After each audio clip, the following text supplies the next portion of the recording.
I used to do a show like this. They call me the Corona Bandit at Dawson Taylor's downtown. I like it. So I just put this on in the morning and leave it on all morning. Be scared. Good point. All right. Well, hello, everybody. We call this Herd Over Coffee. I am David Arday. Tonight, we're going to talk about elks and an opportunity I had to go photograph elk at an elk ranch. We're going to talk about what happens if you're a jerk and how you can effectively apologize. And then I'm going to show you a couple of photographs of the elk and a really short video, if that works. But first, man, I had a good week. Like I said, I got to go Timber Butte. I had another commercial shot. I've sold a couple of different pieces, one of which I'm going to get to show you tonight. Met with some friends. Been doing the social distance coffee thing. One of the coffee shops downtown. In fact, it's Dawson's. They do a really good job about socially distancing. I got to meet with Robert and his crew on Sunday, and then through the week I've been trying really hard. One of the things I've talked about in these crazy times is going back and reconnecting with the people that are around you. So I've been really working on that. I have some exciting news. I have ordered high-speed internet, so we're not going to have so much problems.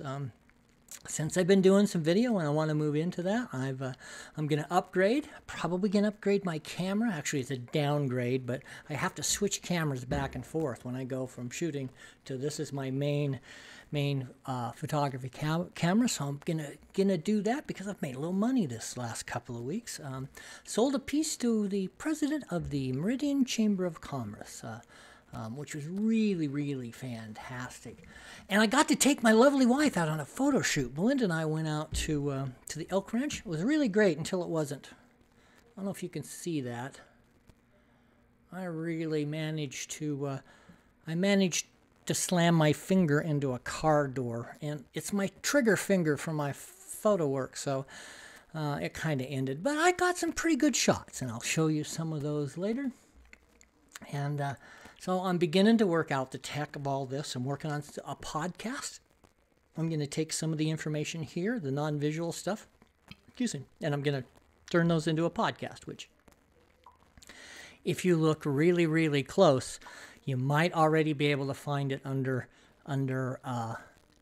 in Spotify. I noticed that it launched on one platform, which is Spotify today. I'm using a software called Anchor that I learned about from my son. All right, so first and foremost, I want to thank fellow coffee mate, B. Allen. Now, B is my sister-in-law. She used to be married to my brother, and she bought this wonderful photograph of horses.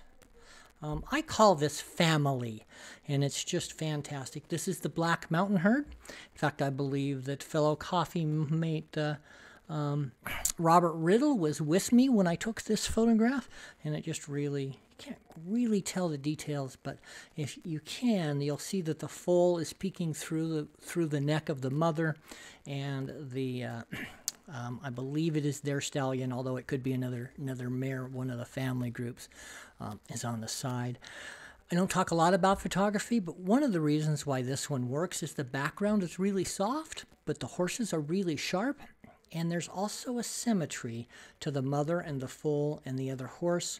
Our eyes are naturally attracted to units of 3. So when you're taking photographs, look for 3s, 3 flowers, that sort of thing. So Robert says he was with me when I took this. It's just fantastic. So a big, big thank you to my friend Robert Riddle Sr. And I also need to thank B, of course, for buying this. Fantastic. I really love, I got to tell you, I like selling images, but when I sell to somebody who's known me for a while, to somebody who has watched my journey and who has purchased one of my pieces anyway, we're going to talk a little bit about that being a jerk, and it really, really warms my heart. So, let's talk about success. I have to thank my friend Carol Gross for this topic. She reacted to last Tuesday's discussion about letting things go and you know how you need to be better about accepting others and that sort of thing. And she said, so what if you were the jerk? What if it was you that actually did the wrong thing? What about if it was you that made the mistake? Well, since we're all human, we all make mistakes. Sometimes we make them in business. We sometimes make them in our personal lives. So what do you do if you make one of those great big mistakes? If you hurt somebody you love, or you screw up an order, or you know, you're late, or you miss an appointment, what do you do? That's kind of important in life, because it's pretty easy to just blow it off. They'll get over it. No big deal. That really doesn't work, because in the long run, you'll end up without any friends, and you'll end up without any customers, and you'll end up without anybody around you, because people get tired of you being a jerk. Jerks do not do. They say nice guys finish last. I do not believe that. When I was not a nice guy, I finished last a lot, and now that I'm a much better guy, I don't always finish first, but often I make the podium. I get to the top 3 often. So what do you do if you just screw up? You're late, you hurt somebody's feelings, you screw up an order, what do? The very first thing you do is you admit that you were wrong. I don't mean one of those excuse kind of admittances. You know, I was drunk, or I couldn't tie my shoes, or, you know, we've all known those people that they're never really wrong. There's always something else going on. The only way you can truly get over a mistake, a failure of one of those questions is you have, I'm laughing at Ziggy's comment, you have to admit that you are wrong. Kind of which comment was it that couldn't actually say the word wrong? Oh, it's Fonzie. You have to admit that you're wrong. You have to admit that you were a jerk, because if you don't admit it, there's nothing you can do about it. We're all human. We're gonna screw up. My father often said, it is not how you handle your success that's important, it's how you handle your failures. That is very, very good advice. So first, admit it. Figure out what you did. Don't sugarcoat it. You know, I was stressed, I was tired. Or worse, the worst ones of all is, well, you made me do it. It's because you did this. It's because you did this that I did that. No, doesn't fly. You were the jerk. They weren't. I don't care what they did to you. It was not fair. Your customer, yes, he might not have filled the order out right, or your love interest may have done something to set you off. But the bottom line is, you had to admit it already. You were a jerk. Apologize, apologize, apologize. Apologize early and apologize often. And I don't mean that phony celebrity, well, if you were offended, I'm sorry. No, you have to say, I did this. You've already admitted it. And I am sorry for doing that. Period. You have to apologize, and you have to apologize in a way that you hope that they will accept it. Quite frankly, they don't have to accept it at all. Depending on how big a jerk you were, you may not find their acceptance. But if you do not apologize sincerely, with integrity, based on the fact that you admitted it, there's not a damn thing that you can do about it, because you screwed up. I have occasionally screwed up with clients, and I have not gotten them back. It's human. You make mistakes. Hard. It goes back to last Tuesdays. You know, you got to let it go. Now, you've admitted it. You've apologized sincerely. What can you do to make it better? If you're one of those people who's chronically late, find a way to get there early. If you're one of those people who is consistently an ass, find a way to not be an ass. Find a way to fix and correct the problem. Often it's just a mistake. You screwed up an order. You were mean to one of your friends. Something like that. Often a simple apology is all they really want. So it's simple. So make whatever it takes to figure it out. I have it here. Figure out why it happened. Figure out a way for it not to happen again, and then change your behavior. Pretty simple. So, what have we talked about? Do what you can to make it better. Applies to all your personal stuff and all your professional stuff. And figure out a way to just figure out a way to make it better.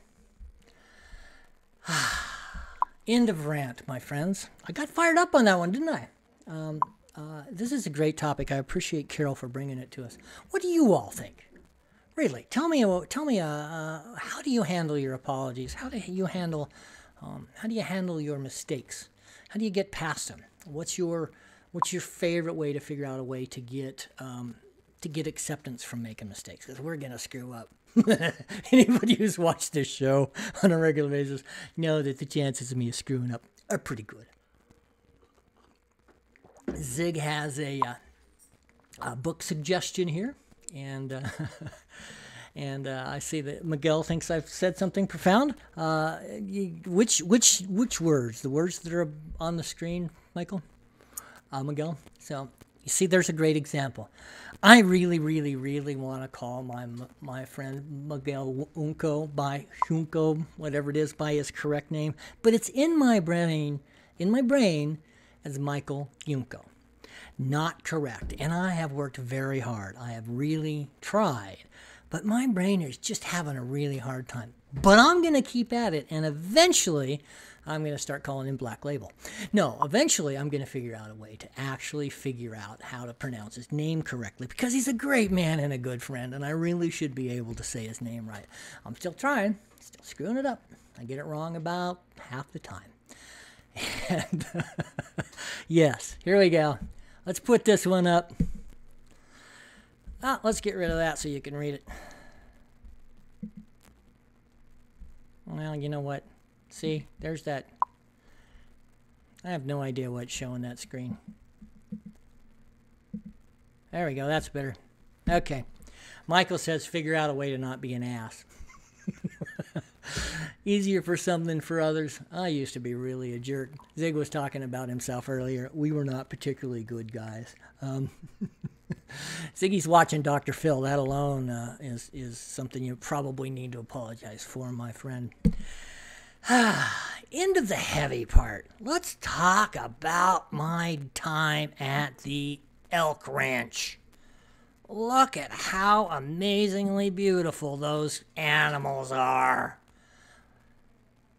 Oh, I lost my screen yeah. Oh well. So look at that. So I got to tell you, my experience out shooting wild horses really, really was helpful in shooting these elk. They are magnificent animals. These are both, I believe they're either in their second year. They might be a yearling. 205. Obviously they call them by their numbers. Was just a wonderful animal. He just came up. He said hello. He was just really fantastic. Most of the herd was pretty skittish. Yes, Zig, don't be a dick. My friends Jerry and Diana, who run the place, especially Jerry, the animals love him, and I'll show you. We're going to end with a video, and it's just fantastic. So it's so cool. It's been a wonderful week. 3 commercial shoots. I'm still selling some work. I would ask of you, if any of you know a place that has some big walls, especially if they have some traffic, I would love to show my work wherever that is. A deism, I don't know if I like that. Thank you, Sharon. You guys are so wonderful. Man, I got to tell you, as I've talked about earlier, I'm going to invest some more time. I'm going to invest some more energy and get some more equipment. And I'm going to try to expand this. We have a pretty small crowd. Let's see. Where is it? It's going to tell me. We have 9 people watching, but I generally get a couple hundred views over the course of a week. Some are better than others.